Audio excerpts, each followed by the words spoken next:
I invite Wojciech to really lead us in prayer. It is a very simple prayer. It is our Jubilee prayer.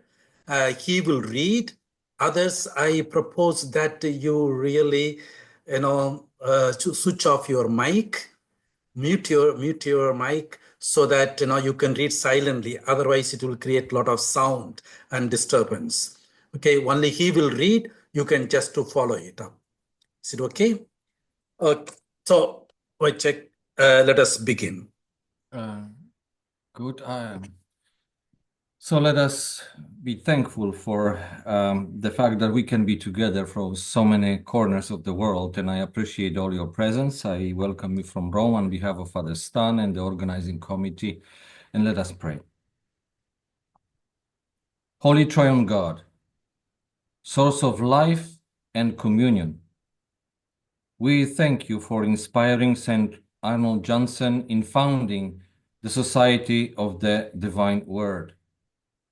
We extend our gratitude to those who preceded us and to all collaborators in our mission.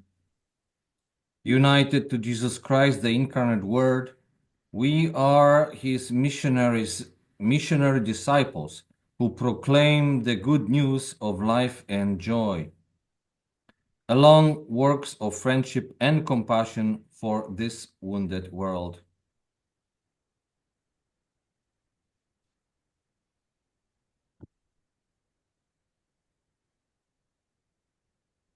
Stan, next page, I think. Yeah, 1 minute. Just hold on.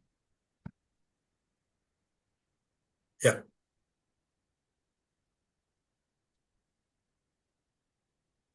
Okay. No, I still see the first page, but I believe we can conclude this prayer, whatever the second page is, because the end of the Acts of the Apostles, we are to write the second page. And therefore, I appreciate your presence, and we pray that this meeting may forward our project of this conference and of spreading that good news of life and joy to the whole world. Amen. Okay. So thank you very much for leading us into this prayer.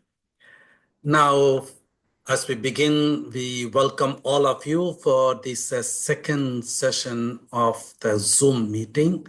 It is, as you know, it is a preparatory meeting for the conference, which we will be having here in Rome on 27th, 28th, and 29th of March this year. I know that for some of you, it is rather difficult to really wake up at this time, or maybe you had some heavy work just a few hours earlier. I can recall our counselors, general council members, they just finished their meeting at 1 o'clock, and now they are here. Few of them I can see they are here at 2 o'clock session. It will be really hard for them because the whole morning they had the session. As well for others too, probably you too had different sessions at different time. But then we appreciate all the people, those are from the global south to global north, from Chicago till Australia and Papua New Guinea. It's all different time zones and different other inconveniences, if I could say, but then we are all here. Now we begin the session with Sister Anna Damas. I'll just to introduce her. Then afterwards, I will ask her to share the PowerPoints. Sister Anna Damas, SSpS. She is from Germany. She studied theology in Münster and Nijmegen, that is in Netherlands. She had done pastoral work in the Diocese of Aachen, and she served in Papua New Guinea for many years, and she was the provincial superior over there. At present, she is here in Rome. She is the resource person for history and spirituality for the congregation. And as she writes and gives talks on spirituality and interculturality in many places. And now she will speak on Missio Day today, a learning from cultures. Over to you, Damas. Thank you very much, and hello, everyone. Hello. I know many of you, and that feels good to see familiar faces. Yeah, as you know, I'm here in Rome, and at the moment I do not only share the geographical space with the Pope, but also the Pope and I share the same situation. He has a bad cold. I have a bad bronchitis. So yesterday, the Pope was not able to deliver his talk to the diplomatic corps. Somebody else had to read it out for him. Fortunately, I can talk to you, but in between, I might have to cough. If that happens, I ask your pardon in advance. Also, speaking about the Pope, you know, he is in the habit when there's a private audience, then often he does not read the talk he has prepared, but he says, well, you can read that later for yourselves. It's on paper, but now let me talk to you. Okay, I will do the same. I have written an article for the Jubilee issue of Verbum SVD, and you can read it later for yourselves if you are interested. From this talk, I will just pick out 2 points and share them with you, that maybe we can have a little more discussion. So in December, I visited the Vatican exhibition, 100 Crypts. You know, the Pope is very fond of crypts because he says a crypt is really a miniature gospel. It is a catechesis you can see and touch. And so every year, the Vatican presents 100 crypts. And amazingly, every year they are different. So it's not the same 100 crypts, but every year 100 new ones. So this year I went there, and you know, many crypts are made in a very creative way with material from everyday life. Like, of course, we are in Italy, so there's a spaghetti crypt. One crypt made of milk containers, and there is one huge block of chocolate, and the crypt is carved out of this chocolate block, or a crypt made with cutlery. So, and this year there was also one crypt that was made with the motherboard of a computer. So I thought, now this is something interesting. Nowadays, computer parts are capable of communicating the gospel. Computer parts can become a parable. That brings me to our topic, cultures, because the Dutch sociologist Geert Hofstede, he used a computer image to explain what actually culture is and does for us. And he says, culture is the collective programming of the mind. So while we share our biological makeup, the physical body, culture is the software, and that differs. So we have the same computer shell, but our programming, the software, the operating system is different, and that is culture. For me, it's a very good image to say that culture is very foundational, and it's, how to say, it conditions, predetermines, or maybe you can say premeditates all what we think and do and decide. Of course, not in a deterministic way, that your culture completely defines who you are and you are just a marionette on strings, But still, before we think, our culture is already there and has taught us how to think, what to feel about our body, how to look at life, how to think about happiness, about family, all these things. So we are at the same time the creators of culture. Humans create their culture. And at the same time, we are the products of our culture.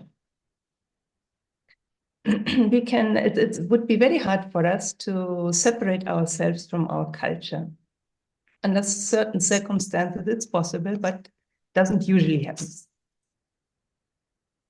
Again, in computer language, nowadays, you know, every choice you make on YouTube, what you watch there, or something you buy on eBay, it again informs an algorithm, and next time this algorithm kind of decides what you are going to see next on YouTube, on what you are going to buy next on eBay.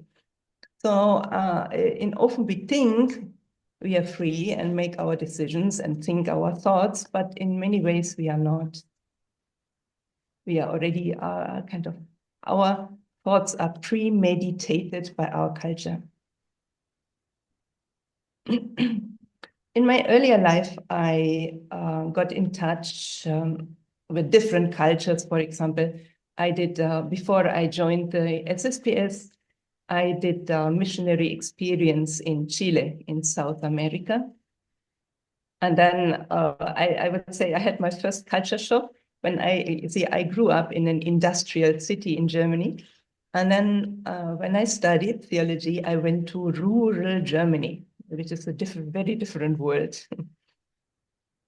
I studied later in the Netherlands.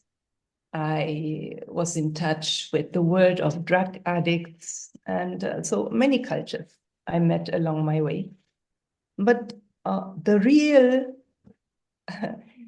real culture shock, or the real encounter with something very different that happened in Papua New Guinea.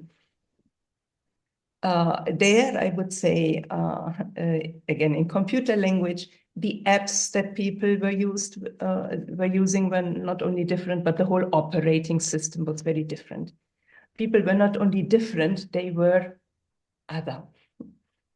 I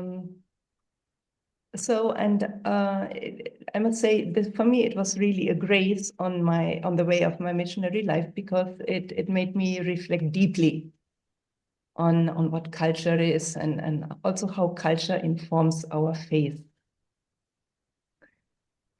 Because the essence of a culture shock actually is a crisis of meaning.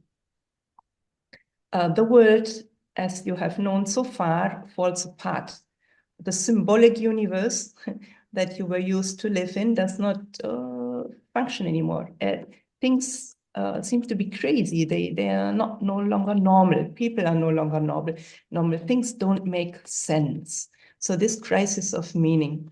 Also, my faith was confronted with that. The things I took for granted, didn't make sense there.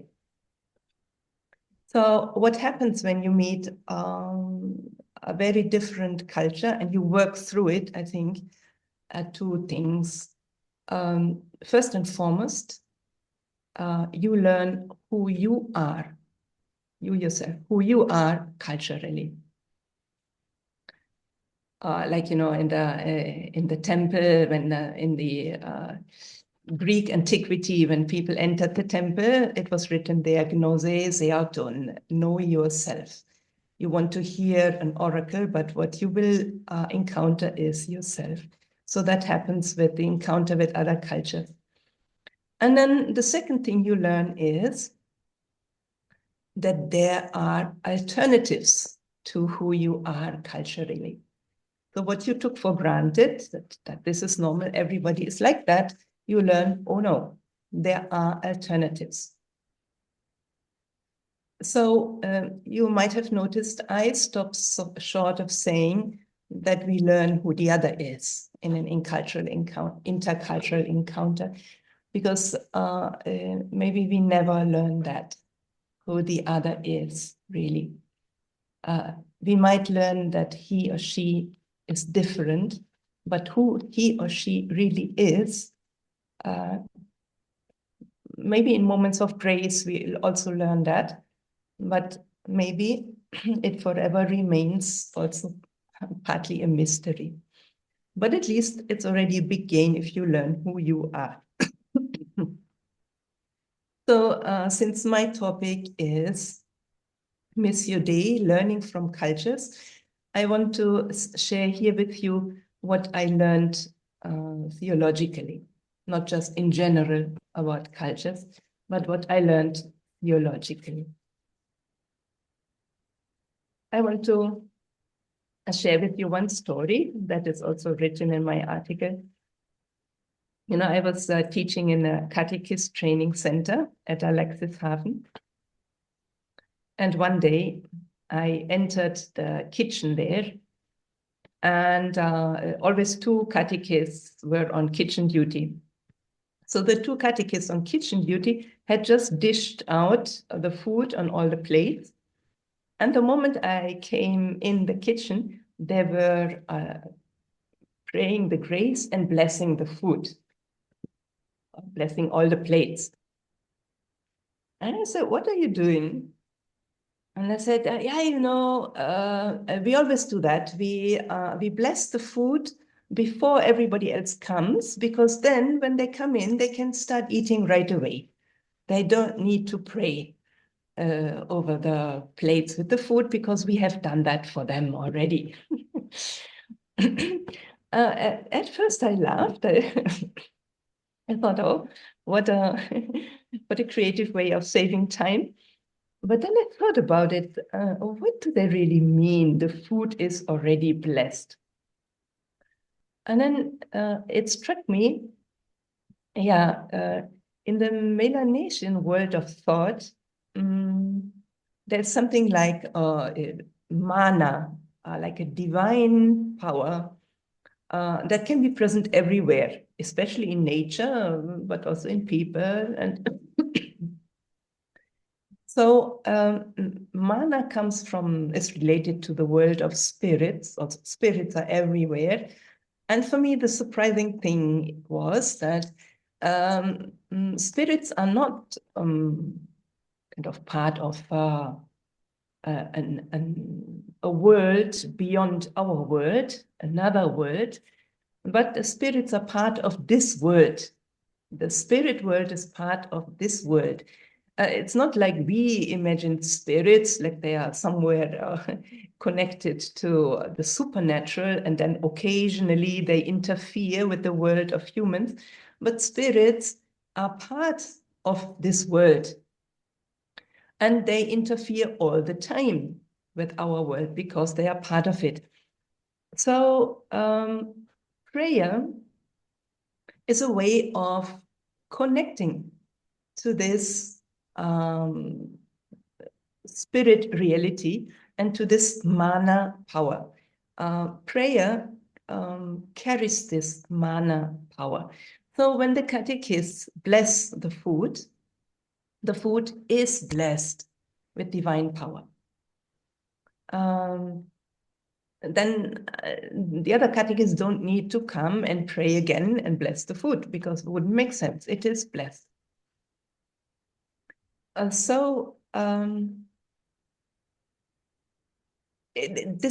was for me a whole turnaround of what I had learned about prayer, because I had learned about prayer that it is a deeply personal act. And certainly not anyone else can bless the food for me, because I'm going to eat it. So I have to thank God as my relationship with God. So, but the catechist told me, no, it's not. It's not your personal thing, but it is an objective reality. And once I understood that, I found it in many of the biblical stories. For example, the story of the stolen blessing. Jacob stole the blessing from his first born brother, Esau. Now, the dying patriarch, Isaac, blesses the wrong son. But when he realizes that he has blessed the wrong son, it's too late. He cannot take the blessing back again. A blessing once given sets the divine work in motion, cannot be taken back by a human word. So a blessing is an objective reality. Same with the blessing of Abraham. Through him, all are blessed, all generations to come. So the blessing is like manna running through all the generations. It's unstoppable. I guess the biggest learning for me in Papua New Guinea was that I come from a pronounced individualistic society, as in Germany. But Papua New Guinea is a pronounced collective or social-centric society. And not only that, it is really a tribal-based society. So, and in this tribal-based society, the group defines who somebody is. Not the individual rests on his or her own feet and lives his or her own life, but the group really defines who you are. And that also has a theological significance, the group. It's like in the biblical world when nobody stands alone. It's always the group who gives you the identity, the people of Israel, your tribe. And whatever you do, therefore, you do not just as an individual, but always as part of the group you belong to. And that is especially true for people who, by their office or their birth, represent the people. For example, the king. When King David sins, that will affect the whole people. You know that story. I think his sin was related to conducting a census of the people, and he recognizes that was very wrong, should not have done that. So God tells him, okay, you can choose between 3 punishments. And it will affect the whole people, what the king chooses.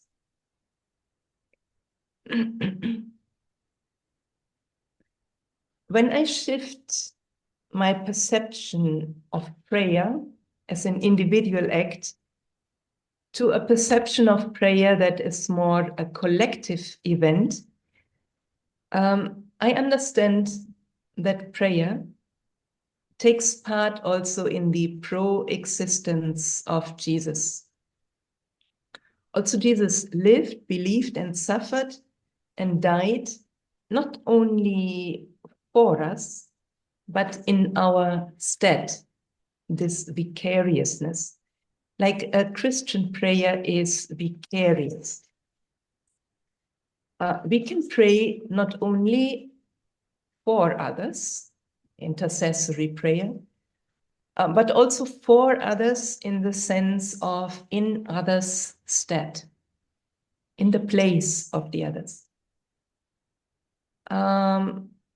In that way, prayer is not so much an act that originates in myself, in my decision to pray, but rather it is a participation in the prayer of the church, that collective prayer of the church. And the church is praying, and when I pray, I join in. I'm a member of this body, and as a member of this body, I pray. A social-centric or collectivist culture affords a much easier access to this concept of vicariousness, the vicariousness of life and death of Jesus. that Jesus was a pro-existence. And what he did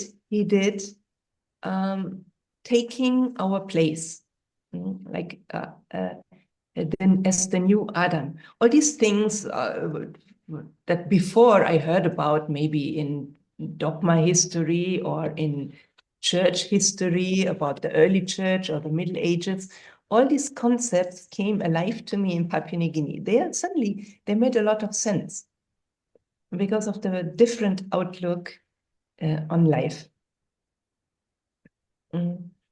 So I learned to see that, in the course of the European history, Reformation, Enlightenment, modernity, Christianity in the Western world has adopted an individualistic approach to faith. And this certainly has its merits, certainly. The relationship with God, what and how one believes, is a personal act, interiorized act, and often private also. Now, this anchoring of faith in the interiority of the individual person is certainly, in a way, a necessary and also beneficial development. But in Papua New Guinea, I experienced that this has cut us off from some of our very valuable spiritual roots, namely that of this feeling of being the body of Christ, being the church together. We are trying now to recover that in the process of the synod. So this was the first thing I wanted to share with you. The second one is about cultural dilemmas. Claude Lévi-Strauss introduced this concept of cultural dilemmas. So he says, every culture is based on values. Human behavior is based on values, but no culture and also no individual person can realize all the values. And there are also kind of conflicting values that contradict each other, or let's say they are at two poles of a continuum. You have to choose. You cannot realize them both in the same measure at the same time. For example, like I just said, a culture cannot choose at the same time for the preference of the group and at the same time for the preference of the individual. No, one will always take preference over the other. Or our culture cannot at the same time say, well, it is very important to use our time well, to be effective and efficient and to be work-oriented and use time as a resource.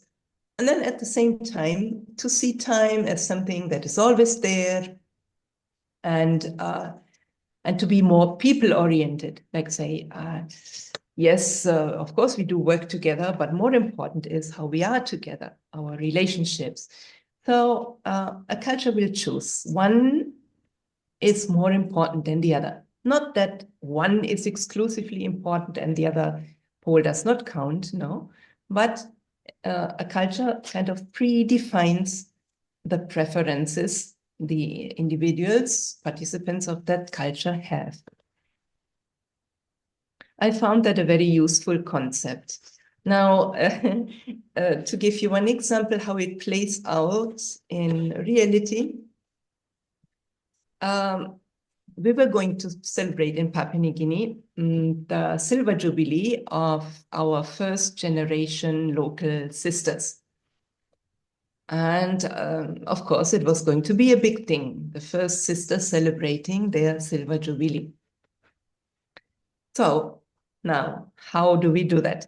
Then the local sisters argued the celebration must be as big as possible to mark the event. Now, as many guests as possible, as many cows and pigs have to die as possible. We need to treat everybody generously. It must be a big party, big thing. And people, not only 1 day, 3 days to celebrate. So. And the European sisters, they said, no, let's remember, we are sisters. We have the vow of poverty.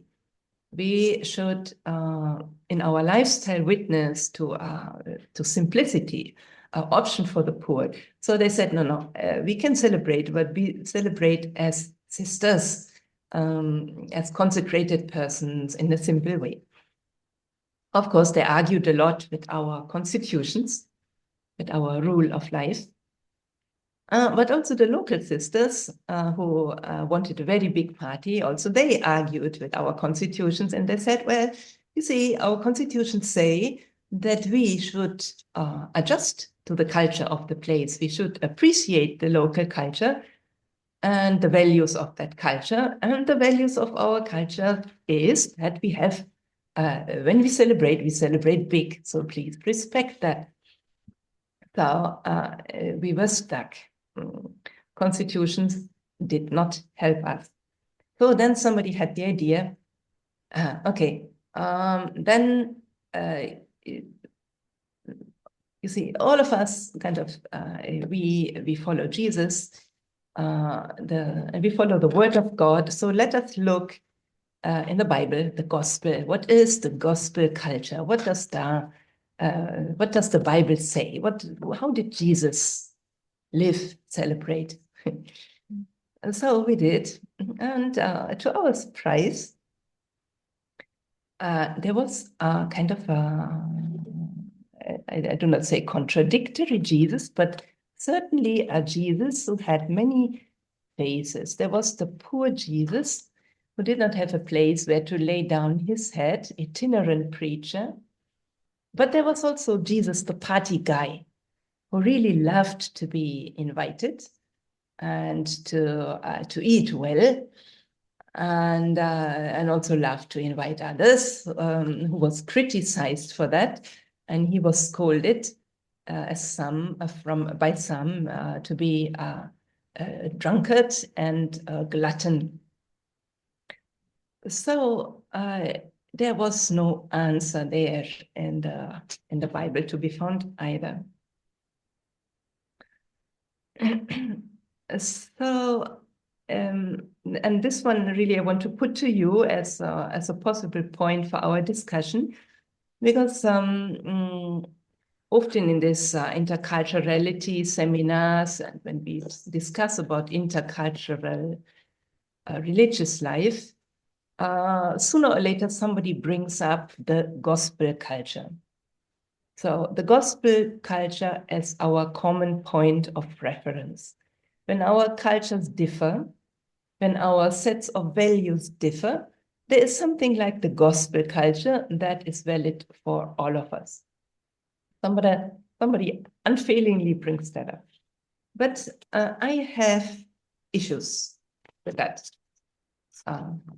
3 issues with that.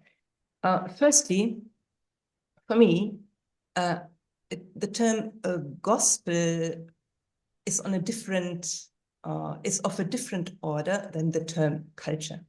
So if you say gospel culture, you can only say that maybe in the figurative way. The gospel is not a culture. The gospel is the act of God's self-revelation, or God communicating the good news to us. So it's not a culture in the way that Italian culture is a culture.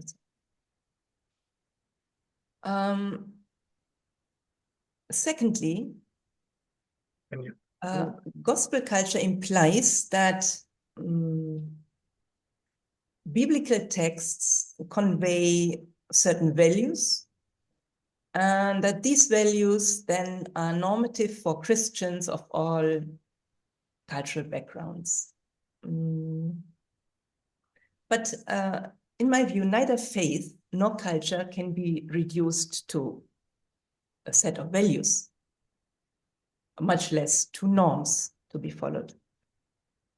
A culture is an organic whole of beliefs and value-based practices. But these beliefs and values cannot be stripped of their cultural embedding and then kind of formulated as supra-cultural truths and then be applied to others, kind of a process of distillation. And so we cannot distill from the gospel certain values and then we apply them everywhere. Then I would yeah. Damas, can you please conclude? Yeah. Yes, in the next 2 minutes. Thirdly,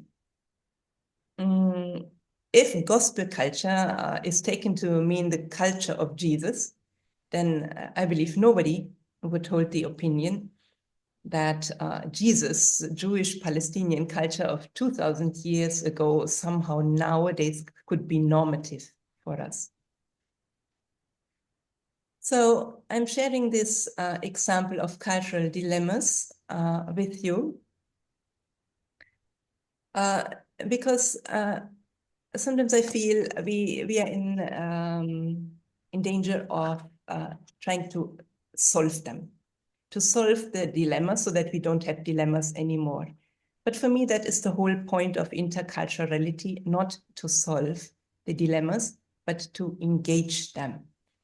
Unfortunately, and this is my last sentence, Father Stanislas, we tried to solve our dilemma by, we had a party, but not as big as the local sisters wanted, but a bit bigger than the European sisters wanted. That was a compromise. But engaging the cultural dilemma would have looked differently. It would have led to something new, I believe.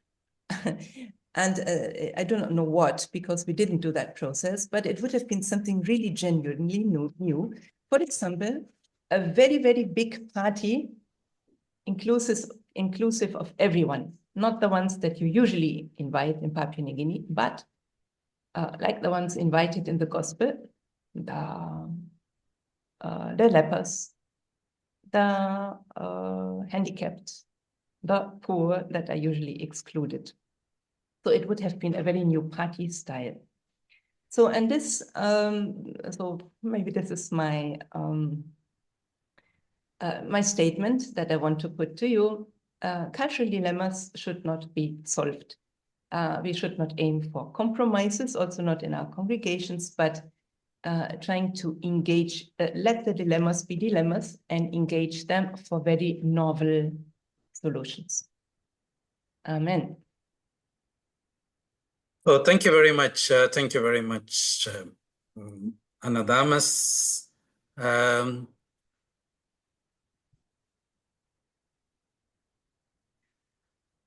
She started saying that, culture is like a software and it is very foundational and so forth.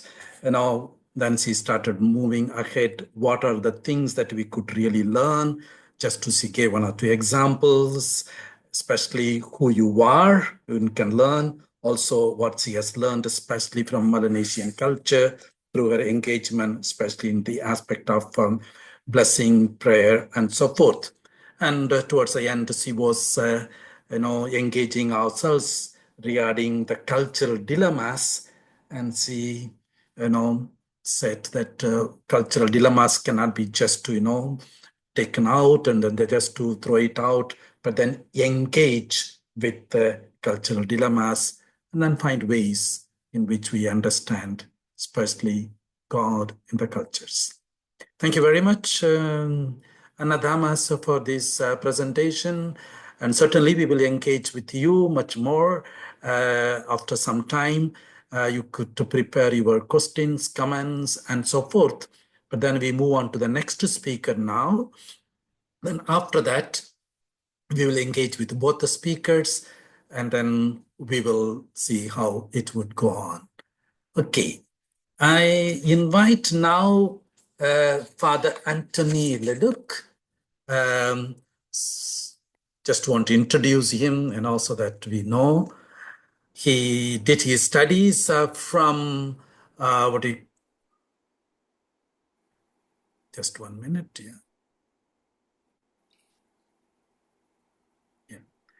He did his studies from CTU Chicago. He belongs to the Australian province, currently working in Thailand.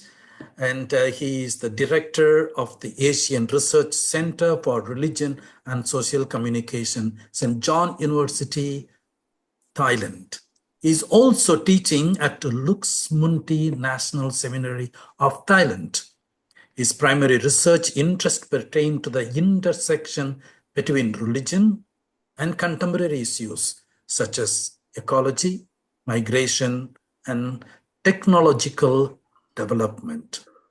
So today he will speak on Missio Dei Today, inspired by religions.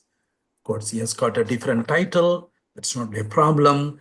Go ahead, Antony. We welcome you warmly. Thank you very much, Stanislaus. Good evening, everyone. It's evening time in Bangkok right now. It's still warm here, and so it's very nice to be with you. And thank you for this opportunity to share with you. So the assignment I was given by Stanislaus was on a Missio Dei Today, inspired by religions. And so instead of speaking about it in general terms, what I decided to do was to focus on one key element of the Missio Dei as inspired by religions. And then from there, I decided to focus on one context of this one key element. And so the title that I finally came up with was Constructing an Asian Eco-Theology Inspired by Religions. And so this is where I am focusing on. And the reason that I'm doing this is a little bit as a response to our Jubilee theme of witnessing to the light from everywhere for everyone. And I'm trying to draw attention to a more inclusive, non-anthropocentric interpretation of the word everyone to possibly include other non-human creatures and also creation as a whole. So I hope you see my trajectory of thinking here. So I'd like to start out with some citing information from our beloved conference, Stephen Bevins and Roger Schrader. According to them, contemporary mission is comprised of these 6 key elements. First, it centers on bearing witness to and proclaiming the gospel of and about Jesus Christ. Second, mission is enacted through liturgical celebration, prayer, and contemplative practices. Justice, peace, and integrity of creation constitute an essential aspect of mission. Fourthly, interreligious dialogue is integral to participating in God's global mission. Fifthly, mission also entails adapting the gospel message to specific cultural context, a process often termed contextualization or enculturation. And finally, mission necessitates the task of reconciliation at all levels. So mind you, all these elements are interconnected and mutually reinforcing. So for example, peace building might require reconciliation as well as interreligious dialogue and prayer. Similarly, advocacy for justice might involve proclaiming the gospel as well as cultural adaptation. So the key element that I'm highlighting based on Steve's and Roger's list is this element of integrity of creation. And in this element, it also involves multiple other elements, including promoting justice and peace, interreligious dialogue, reconciliation, cultural contextualization. And here, the specific focus, of course, is on construction of an Asian eco-theology and inspired by Asian religions. So by way of definition, eco-theology is a discipline that seeks to uncover the theological basis for a proper relationship between God, humanity, and the cosmos. And we can speak about eco-theology inspired by Asian religions from the West. Presently, in reality, eco-theology in Asia is mostly dominated by Western epistemological frameworks. And Asian scholars who do and write about eco-theology mostly depend on and cite Western theologians. And magisterial documents are especially cited by Catholic writers, myself included. However, there are some examples of eco-theology coming from the West that are inspired by Asian religions. The most prominent example is probably the Passionist priest Thomas Berry, who studied Asian religions extensively before writing his Universe story. And already as early as 1968 in his 5 Oriental Philosophies, Berry wrote, "Diversity is no longer something that we tolerate, it is something that we esteem as a necessary condition for a livable universe, as the source of Earth's highest perfection. To demand an undifferentiated unity would bring human thought and history itself to an end. The splendor of our multicultural world would be destroyed." Berry was, of course, deeply influenced by Confucian thought. He said that Confucian thought originates in the experience of an all-embracing harmony of the cosmic and human orders of reality. This intimate relationship between the cosmic and the human is expressed and perfected in an elaborate order of ritual and etiquette. Berry recognized the Confucian emphasis on harmony with nature, self-cultivation, and social responsibility as aligning with his own vision of a sustainable and just world. He found the Confucian concept of the human as the understanding heart of the universe to be particularly relevant to his ecological thinking. And this perspective emphasizes the interconnectedness of all beings and the importance of human beings in caring for the natural world. Another example is Thomas Merton. And even though Merton didn't articulate an eco-theology per se, his Eastern-inspired spirituality, especially Buddhism and Taoism, foster a reverence for nature that inspired many eco-theologians. He emphasized the unity of all beings and the delicate balance of the natural world. And his inclusive spirituality extends beyond the human concerns to the entire cosmos.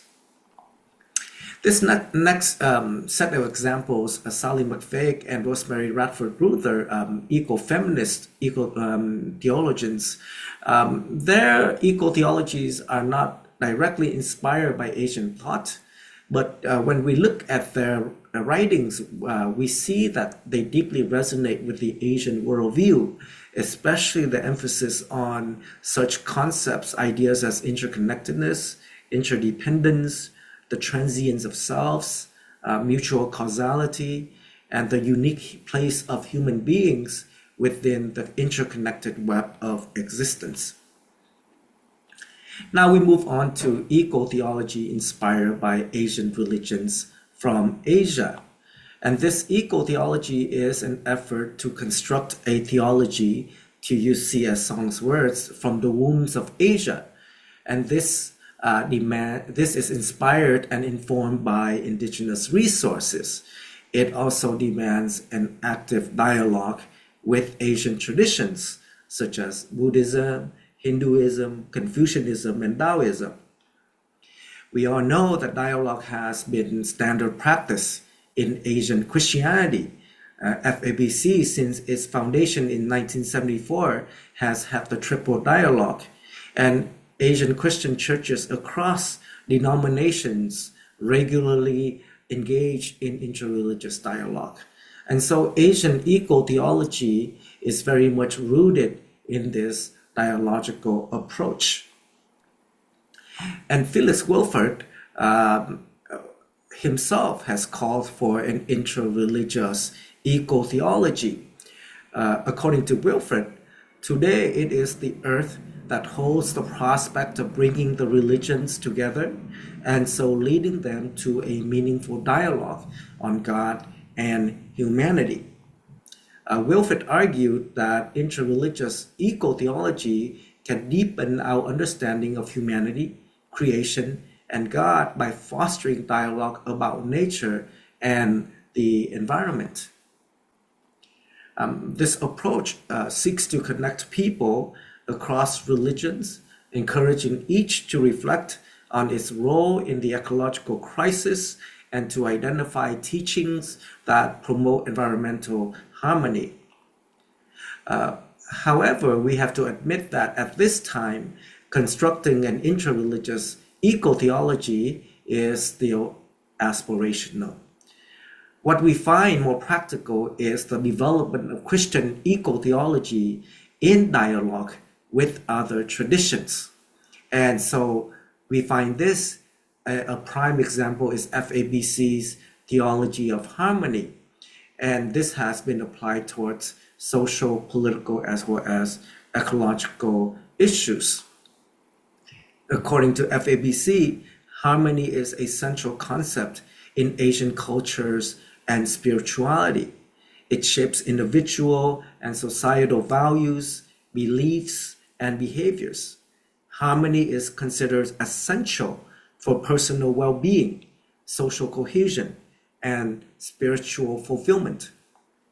Harmony can be achieved at multiple levels, from personal, social, to environmental, and even cosmological. The basic framework of this theology of harmony is as follows. First, the creation of the world signified the triumph of harmony over chaos. However, this original harmony was disrupted by human sin. Despite this, God's plan to restore harmony began with Christ, addressing the disharmony that had entered into the world. This process of restoration was initiated through God's covenant with the people of Israel and ultimately fulfilled in Christ. Christ proclaimed the reality of peace and harmony in the kingdom of God. And through Christ's Paschal mystery, he reconciled humanity with God, freeing them from sin and establishing them as children of God. Furthermore, through his Paschal mystery, Christ brought about reconciliation among all people, uniting them as brothers and sisters under the one divine Father. And Christ accomplished this through his church, which serves as a sacrament of the kingdom of God and its harmony. A second example of this dialogical approach is the idea of Qi and the pneumatological approach. And a number of Asian theologians have advocated for understanding the Holy Spirit through the concept of Qi.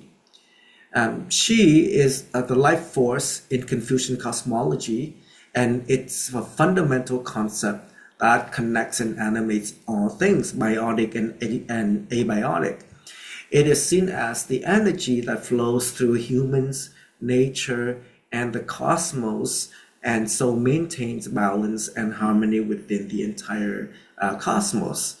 And so this concept emphasizes the interconnectedness of all beings and the importance of living in harmony with nature. Theologians such as Chiang and Tan have said that the pneumatological triad of creator or spirit, nature, and the human interacts well with the Confucian concept of heaven, earth, and human, hence forming a very natural contextual bridge for these two dialogue partners. And this approach basically combines a pneumatological understanding of the relationships between spirit, humanity, and creation with East Asian Confucian thought, especially those centered on the concept of Qi and human nature. And yet another attempt at this dialogical approach is this idea of the theanthropocosmic vision that has been introduced by the Protestant theologian Hyuk Kim from Korea. According to Kim, this paradigm addresses the ecological crisis through humility and dialogue between theology, philosophy, and science. Within this vision is this triadic framework, and which is a communion of God, humanity, and the cosmos as indivisible, interconnected axes of one reality.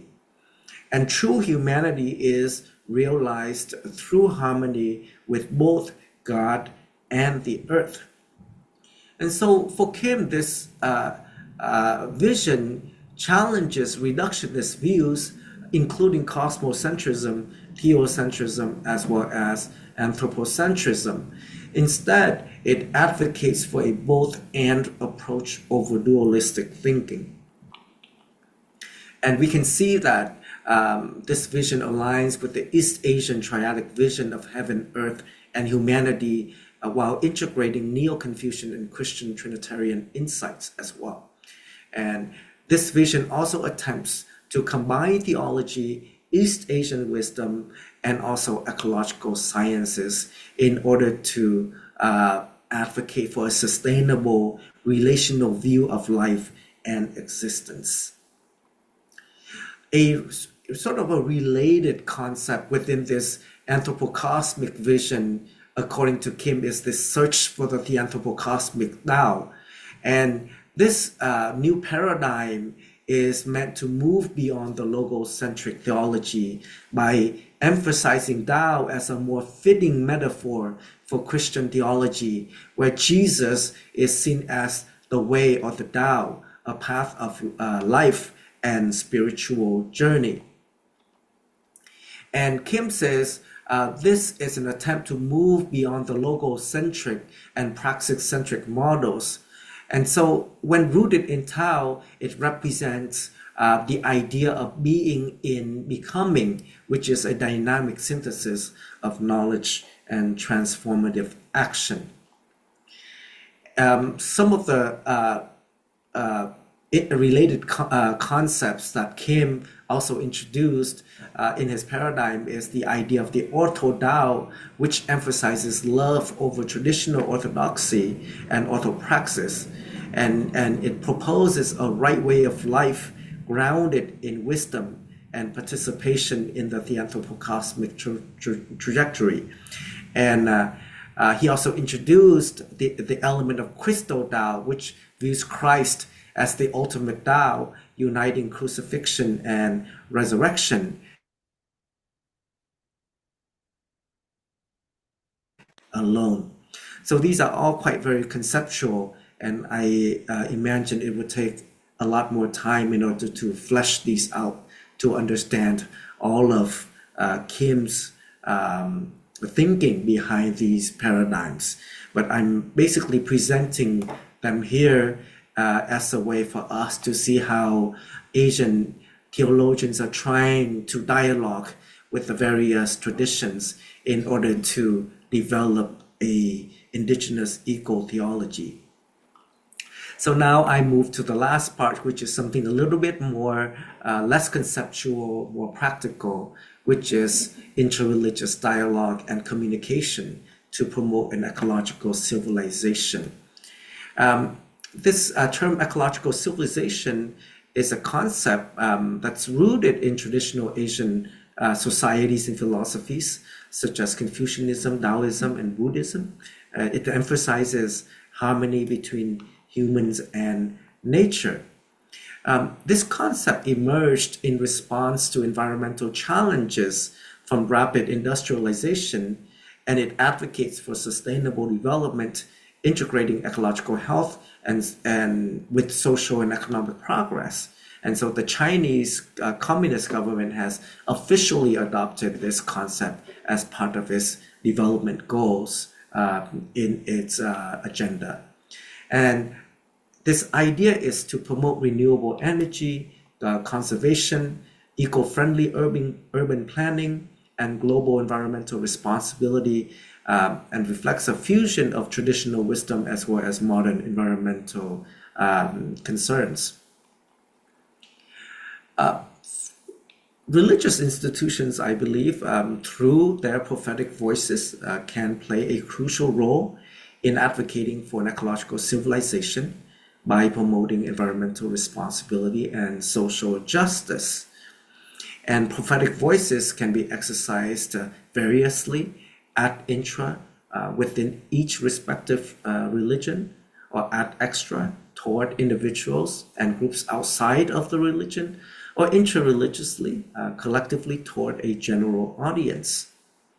And some of the key aspects of this prophetic communication, it might be communicating from a position of faith. The prophetic voice comes from a place of strong faith and commitment to religious beliefs. This faith motivates religious communicators to speak about environmental issues and urge actions based on religious teachings and principles rather than just the scientific data. Secondly, communicating in a contextually relevant manner. Effective religious prophetic communication requires a deep understanding and connection to the community it serves. This contextual relevance is crucial for addressing specific needs and concerns, ensuring that the message resonates and leads to meaningful change. While environmental problems are global, the effects vary by context, and the solutions would also vary by context. By engaging in dialogue and listening to the community, prophetic figures can effectively advocate for social and environmental justice tailored to the unique circumstances of each context. So an image that I like to use in this regard is the image of Theravada Buddhist monks who make their morning rounds each day through the marketplaces and city streets and neighborhood alleys in order to collect their daily alms, and they go around usually on bare feet, and they are really literally in touch on the ground and among the people with whom they serve. And so this is a very symbolic of how being contextually on the ground and with the people and relating to all the changes and all the issues that the people face. This is in contrast to the second image that is on the screen, which is someone riding a horse and sort of surveying the scenery before them. And in Vietnamese, there's this famous saying of admiring the flowers while riding on horseback, which is meant to imply someone who does not really want to wade into the field, but rather only want to get to know things superficially. So these are quite contrasting images. And so prophetic communication, of course, would advocate for the being on the ground. Thirdly, communicating to inspire. Victor Hugo says, "There's one thing stronger than all the armies in the world, and that is an idea whose time has come." So this communication seeks to energize and inspire by offering a vision of a new heaven and a new earth, a new ecological civilization, not just rearrangement of familiar patterns. This approach involves challenging the status quo, collaborating with diverse groups, embracing diverse perspectives, empowering marginalized voices, and adopting new paradigms to address environmental concerns. And by prioritizing dialogue and collaboration with those most affected, religious leaders can advocate for social and environmental changes more effectively. Fourthly, communicating to challenge. This entails criticizing power structures and societal norms that contribute to environmental and social problems. Prophetic critics challenge the status quo by exposing injustices, calling for accountability, and advocating for alternative development models that prioritize well-being over profit and growth. And this includes critiques of scientific materialism, the technocratic paradigm, and economic systems that prioritize short-term gain over long-term sustainability. And finally, communicating beyond words. Religious leaders and institutions can inspire environmental action by embodying sustainable practices in their daily lives and operations. And this includes using renewable energy, reducing consumption, and living simply. And these actions, of course, serve as powerful messages that reinforce their teachings and motivate followers to adopt similar practices.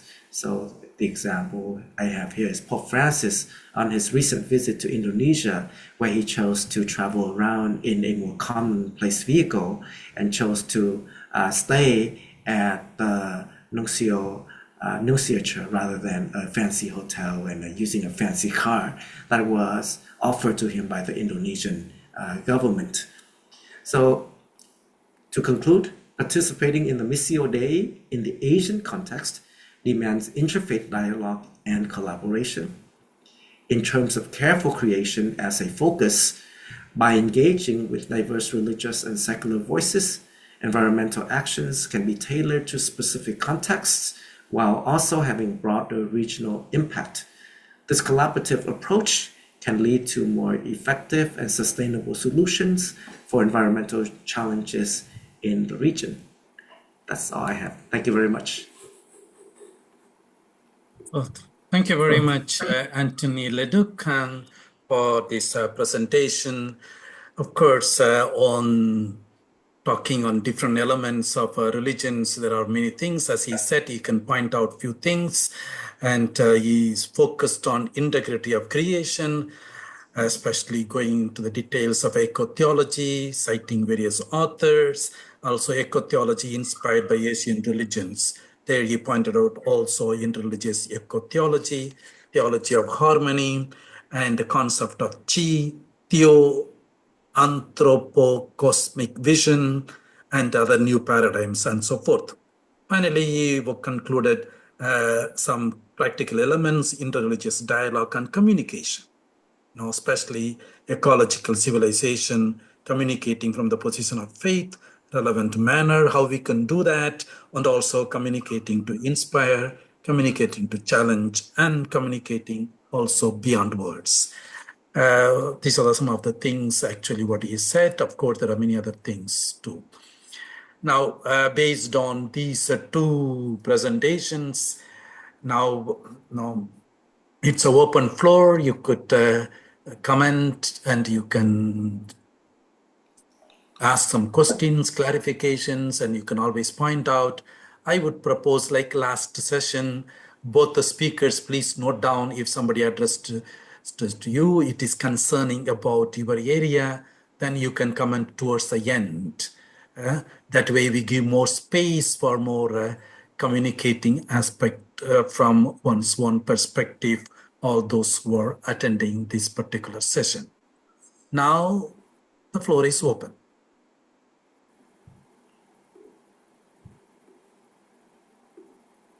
As I said earlier in the previous session, I can't see everyone, so you can just open your mic and speak, or if you wish, you can just raise your hand in the system. I can locate you, and then afterwards I can call you up.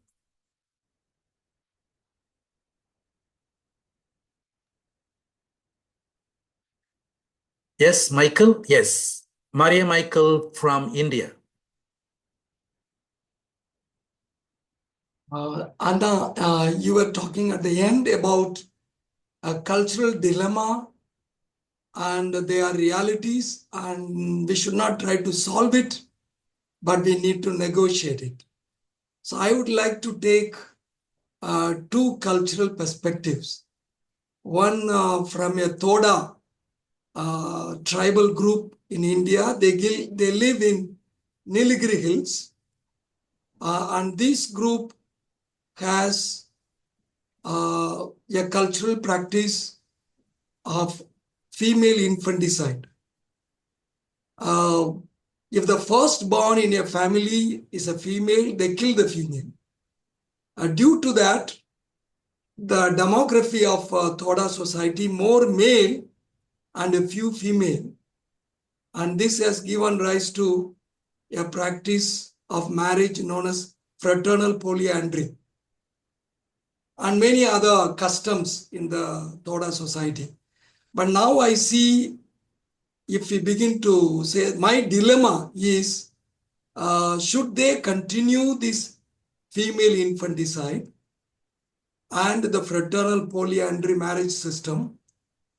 And if they begin to change their worldview, that because of the worldview, they have the firstborn is a female, a curse to the family, so they kill the female.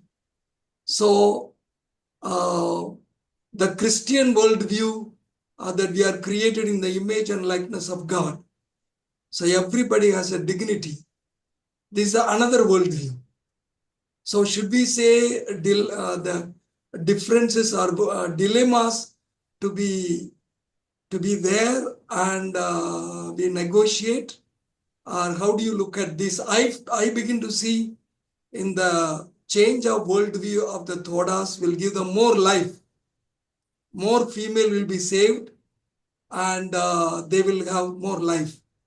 And this I may be picking up from the biblical worldview of we are all created in the image and likeness of God. You have anything to say on this?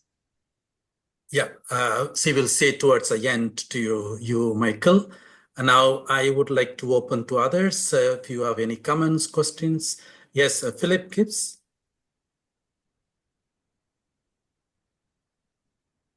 Please.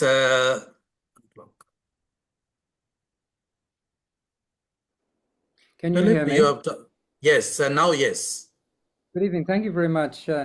I'd just like to make a comment on the presentations from the two speakers. Firstly, from Anna, there was an occasion recently where Pope Francis visited Papua New Guinea, and someone took a photo of him with his hand outside of the car window, and everyone was, a lot of people were interested, what sort of watch was he wearing?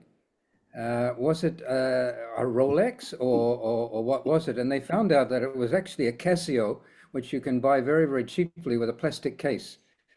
And this was said a lot to many people about the sorts of values that he was living because of the watch that he was wearing that was very obvious to people in this photograph. The other thing was the way he was prepared to engage in dialogue with the youth and not have a set speech that he gave them, but he actually was asking open questions, which was a very brave thing to do with thousands and thousands of youth. But it was an example of that value that he was trying to communicate. So I just brought up those two examples to add to what Sister Anna was giving, I think, in terms of cultural values. The other one was with Antony. I'm surprised that, Antony, you didn't bring up the example of Panika, because you've got someone there with the cosmotheandric philosophy and theology of Panika. I wonder who would be a person who would definitely be somewhere in the middle of that interreligious dialogue between East and West. Just a thought that I had. Thank you, Philip. Now we go to Samuel Ado from Ghana. Samuel. Yes, just a comment on Anna's presentation in relation to what Michael was asking.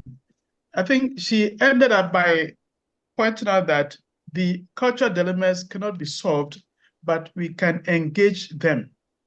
I think the engagement is very important. So, for instance, the cultural group that Michael mentioned in India, part of India, I think as Christians, working with such a group or even working in a group like that, the engagement will mean that we are not there to solve their problems, but with time, with such engagement, explaining the various aspects of values, probably with time, they may realize that it's important that you don't have to kill the female child. Maybe the female child could be adopted or given out to somebody, but that may even be the one to save the community one day. So I think the underlying word I got from her is to engage, the engagement in terms of cultural dilemmas. Thank you. Thank you very much. Now, anybody else? You could just open your mic and speak, please.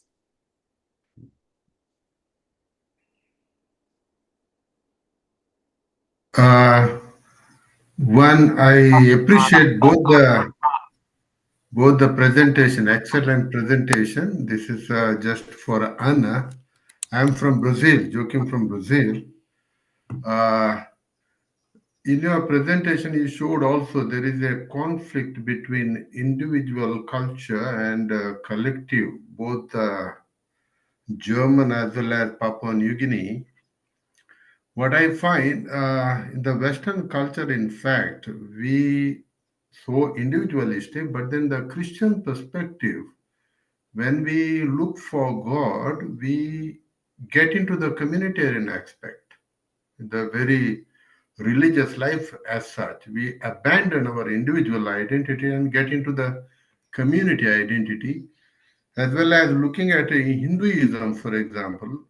Hinduism, we do not have the individual aspect as such. But when one who wants to go for the spiritual fulfillment, he abandons the community dimension and get into the individual dimension. So the conflict, perhaps the dialogue has to take place between these two dimensions in the nowadays, because all the cultures are mixing up. We get to know several cultures one or the other way. As far as I think, these two things also, as far as I see, we have to maybe mingle together, both the individualistic as well as the communitarian dimension. Thank you. Thank you for your, your thoughts, sharing. People are coming from different cultures. Yeah, people try to think and reflect from their own perspective. It is important how we see further in the engagement. Now we go to Christian Tafna. Yeah, I just wanted to address briefly, from my experience here in St. Augustine, this aspect of communitarian and individualistic cultures. As I am living here, the situation is that in community, we have only the individualistic cultures. All the communitarian confreres are not participating in the community. So this is very strange, but it's a fact. And so I think there is a problem with the definition of what is community and what is individualistic. And I do think that the important point that would also be engaging a little bit with Anna is the local culture. This is an issue I have with interculturality, as I think we are bypassing the local culture and relating to different sets out of our local culture. Just that. Anyhow, I'm trying to work on that a little bit, but I wanted to share that little observation, nothing else. Thanks. But Christian is throwing a question to think about ourselves, about our own individualistic or collective culture where we are, and then how we do and how we live. Yeah, sir, can I come in? Yes, Babu, from India. Yeah. Yeah, I just wanted to, add something more to what Antony was saying about Asian cultures and Asian religions in the context of, bringing about, ecological justice and harmony. I think when we examine most of the Asian religions, one of the prominent ideas is non-violence.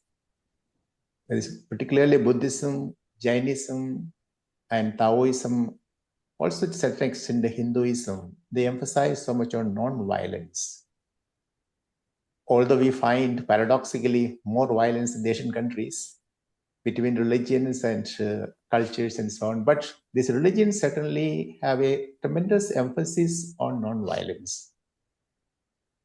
That could be also, added in our communication, particularly in creating harmony between human beings and the nature, human beings and God.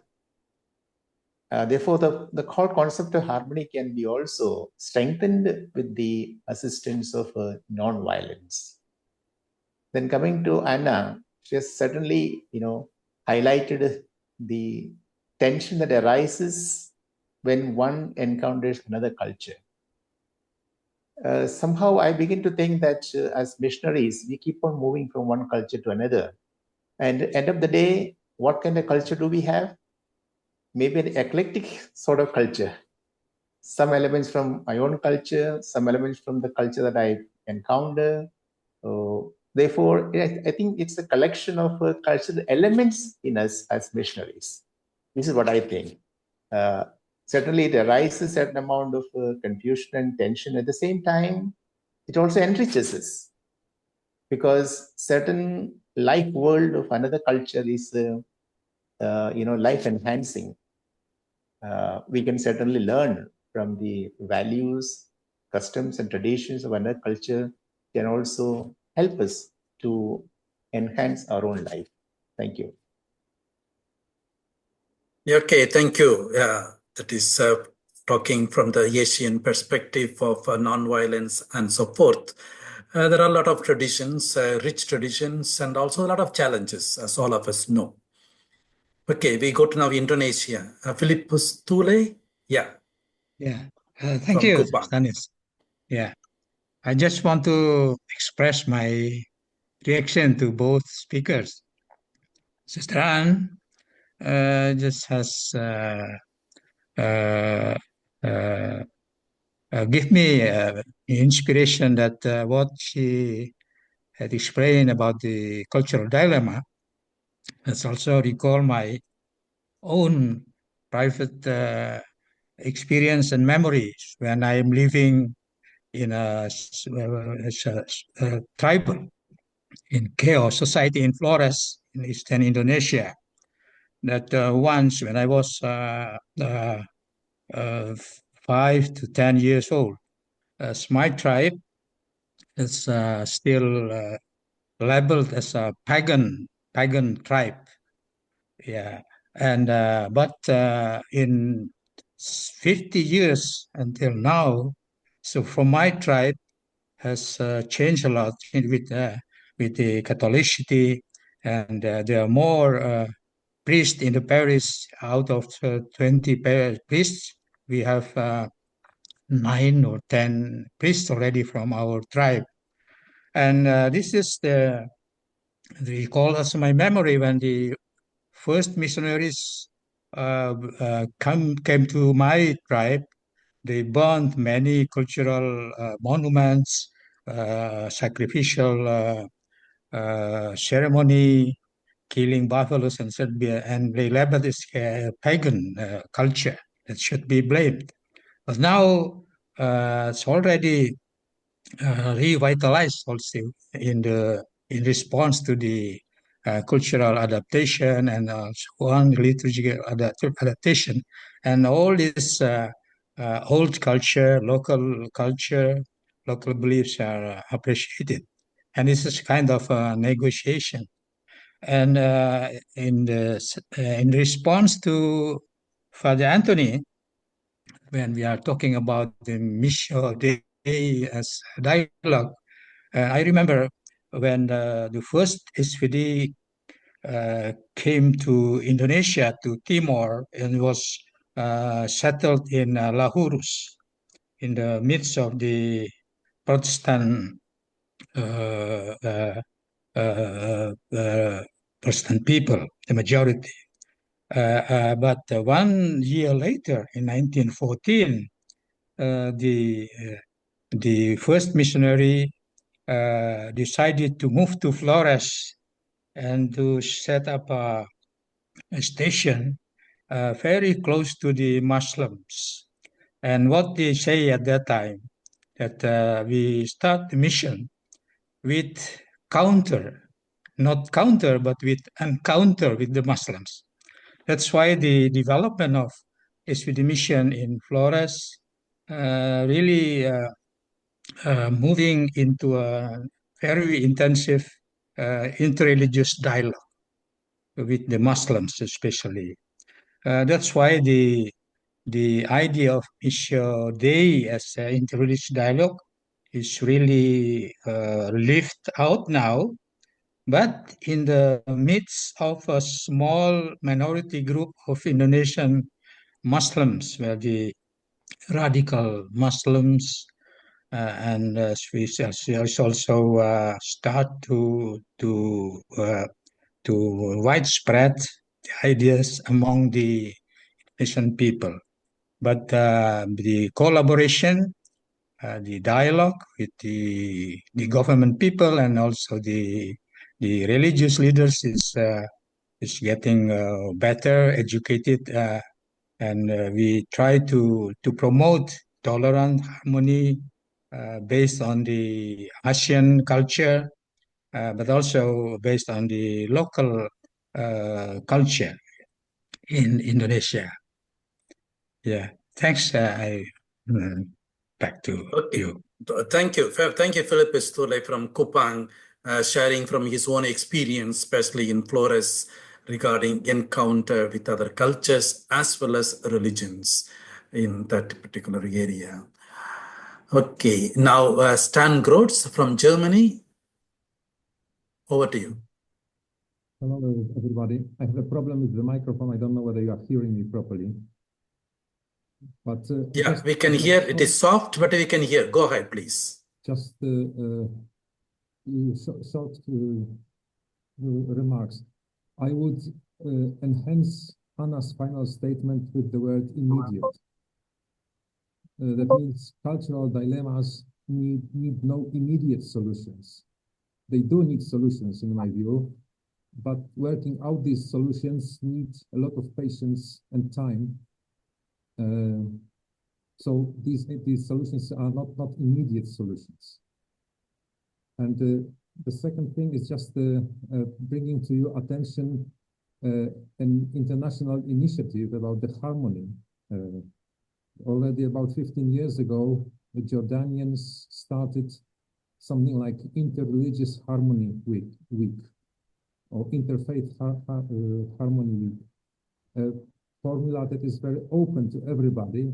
You can see at the website is worldinterfaithharmonyweek.com. And well, it's an initiative that tried to include everybody, very open formula. It has a sort of international backing also from the United Nations. And the speech of Prince Ghazi is a remarkable speech at the beginning of the introduction of the whole idea. And the initiative takes place in the first week of February. Thank you. Okay, thank you for sharing that particular aspect of interfaith harmony, in the church traditions and so forth. Now, if anyone else who would like to make comments or questions or raise any concerns? Yeah, Father Stan. Yes. Thanks everyone for a very engaging evening. The thing that came to my mind is also of course, Raymond Dipanikar from India spoke so much about the cosmotheandric vision, And I was just thinking about when we bring about theanthropo-cosmic trajectory, when we talk about God or bring God right at the start, many of the faiths or faith tradition in the Asian context don't have God or don't believe in God, So that aspect is and I was very much, in fact, I was a little bit sad when I heard that Father Felix Wilfred passed away all of a sudden. He would have been a great mind for us for the conference because he is the one who advocated public theology. And I was really looking forward to listening to him in March and also wanted to bring him in October in Melbourne to speak about unpacking the public theology. So it's been a huge loss for FABC and also the church in Asia. I just wanted to make some observations. Thank you. Yeah. That is Albano from Australia. Made his comments about Felix as well as, of course, the anthropocentric visions. Okay, now anyone else who has got any comments to make, any questions? Otherwise, I will leave. Maybe I'll just wait for 1 or 2 more.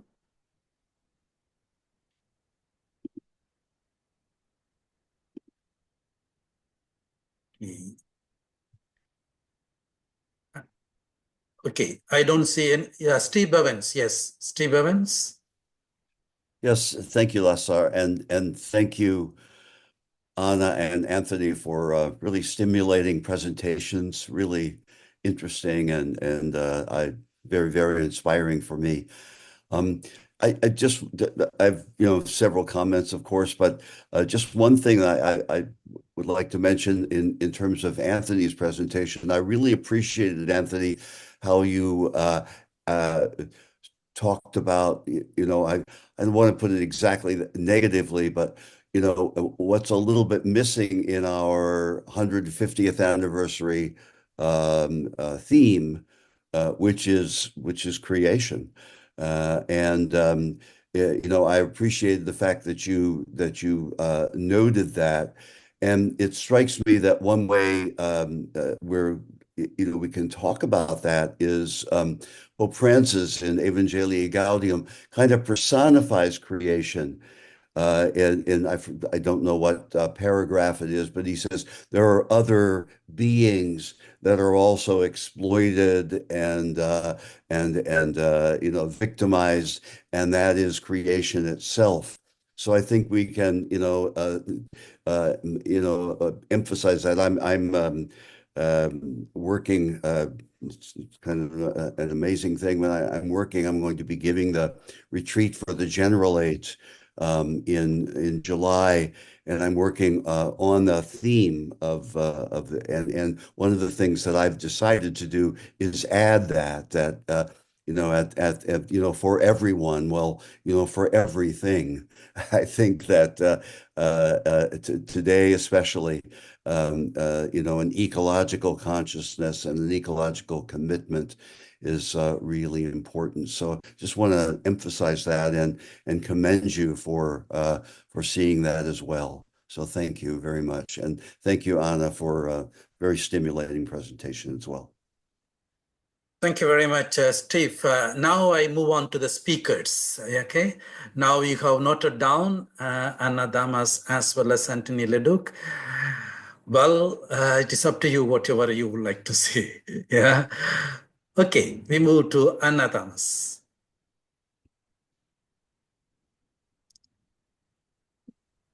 Well, I understood most of the comments were comments and don't need another comment. Maybe just one thing that Michael Sebastian brought up, because what to do with cultural practices that, from the Christian point of view, need, shall I say, correction or what? It is actually not so much a question on a cultural dilemma, but on cultural values. I would say the first important step is really to see that cultural practices also are based on values. Sometimes maybe the values are not so easy to see, they don't meet the eye immediately. So in that case, for example, female genital mutilation or femicide in this case, but then to see what is the origin of that practice, what value is behind that, and then maybe move to see also this culture had to answer a question, a dilemma, to value all life, which I'm sure also this culture values life, but then also to value, in this case, maybe a male heir, a male firstborn, which in that culture has a high value, I do not know. But to see that behind every practice, there are values, even if we do not see them immediately. And even if in the end we do not approve of them, we cannot say they are valueless. That was a big point of learning for me. What I do not understand, to suspend judgment and to discover the value behind it if I dig enough. And I do not subscribe to cultural relativism in the sense that anything goes and everything can be, and we cannot form a judgment, not in that way. But I do subscribe to cultural relativism in the sense of there's not only one possibility. As I said, these cultural dilemmas offer a range of possibilities of legitimate choices that can be critiqued, but that are nevertheless valid choices. Okay, yeah, thank you, Anna Damas. Of course, there are many, many perspectives, understanding cultures and cultural dilemmas and so forth. Most of them were comments from their own personal experiences in their own countries and so forth. Certainly, we see as a missionaries to really value other cultures and then how to engage with them, with our faith. Now we go to Antony. Yes, thank you very much for the comments, also for the suggestions. Of course, especially the comment of including the perspective of Panikar is I would say very necessary. What I was trying to do is sort of trying to present a cross section of ecumenical perspectives that would include Catholic as well as Protestant perspectives. And in the process, it wasn't exhaustive, but of course, Pandakar's cosmotheantric vision has very much also an eco as a dimension as well, and to be exhaustive, it would have to also include his holistic perspective. In response to Babu's comment about highlighting the teachings or the value of nonviolence in Asian religions, that is, nonviolence is one of the values that we can see across Asian traditions, but also there are many others. We can see, compassion and mercy and benevolence. All these are ethical values that also have ecological import, and they would also, I would say, fall under the category of communication from the position of faith, and so these kind of values are not just ethical values from a secular perspective, but they also are rooted in the faith, and this would have to be, this could be carried out under this a faith communication perspective, along with the other elements of communication as well. Somebody mentioned Pope Francis as a witnessing action with his watch.